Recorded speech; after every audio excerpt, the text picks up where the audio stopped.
ମହାମନ୍ତ୍ରୀ ଗୁଡ଼ାକରେ ସମୟରେ ଇତିମଧ୍ୟରେ ଦୀର୍ଘ 22 ବର୍ଷ ବିତି ଯାଇଛି।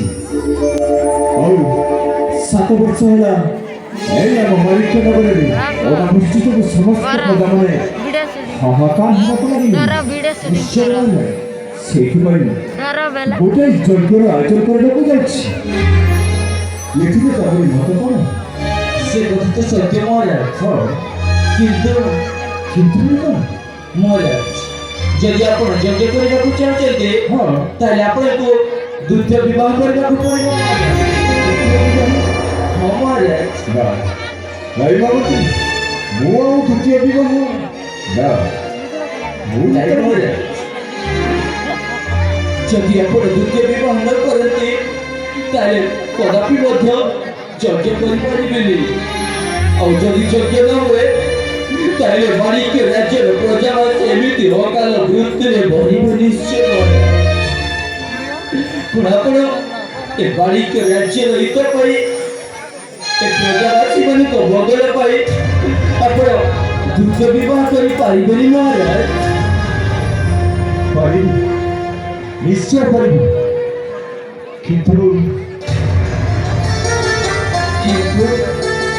କିନ୍ତୁ ପୁଣି କ'ଣ ମହାରାଜ? ଏ ବୃଦ୍ଧ ବୟସରେ କିଏ ବା ମୋତେ ବାହା ହେବା ପାଇଁ ପସନ୍ଦ କରିବ? ମହାରାଜ ହଁ, ସେ ସବୁ ଚିନ୍ତା ମୋ ଉପରେ ଛାଡ଼ି ଦିଅନ୍ତୁ। ମୋତେ କେବଳ ଆପଣଙ୍କ ଯୌବନ ସମୟରେ ଚିତ୍ରପଟ ଦିଅନ୍ତୁ। ଯୌବନ ସମୟରେ ଚିତ୍ରପଟ? ହଁ ମହାରାଜ। ଯୌବନ ସମୟରେ ଚିତ୍ରପଟ ନେଇ କ'ଣ କରିବ ମୁଁ କିଛି ବୁଝିପାରିବି। ମହାରାଜ ହଁ, ଆପଣଙ୍କ ଯୌବନ ସମୟରେ ଚିତ୍ରପଟ ନେଇ ଦେଶ ଦେଶ ରାଜ୍ୟ ରାଜ୍ୟ ଭ୍ରମଣ କରି ଆପଣଙ୍କ ପାଇଁ ସୁନ୍ଦର ରାଣୀଟି ଆଣିଦେବି ମହାରାଜ। ନାଇଁ ଭଣନ୍ତି, ସେଇଟା କେବଳ ଛଳନା। ନାଇଁ ମହାରାଜ, ତାହା କେବେ ଛଳନା ନୁହେଁ। ଯିଏ ନିଜ ସ୍ୱାର୍ଥ ପାଇଁ ଏପରି କାର୍ଯ୍ୟ କରେ ତାକୁ ଛଳନା କୁହାଯାଏ।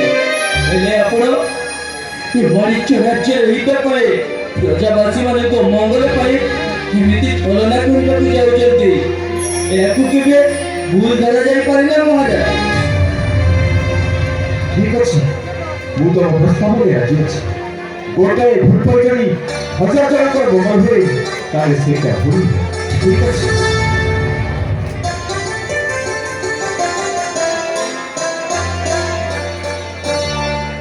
ଏଇ ମୋ ଯୌବନ ସମୟ ପଡ଼ିଚିତ୍ର ଯାଅ, ଏଥର ମୁଁ ଆସିଛି ମହାରାଜ। ଯାଅ, ସଫଳ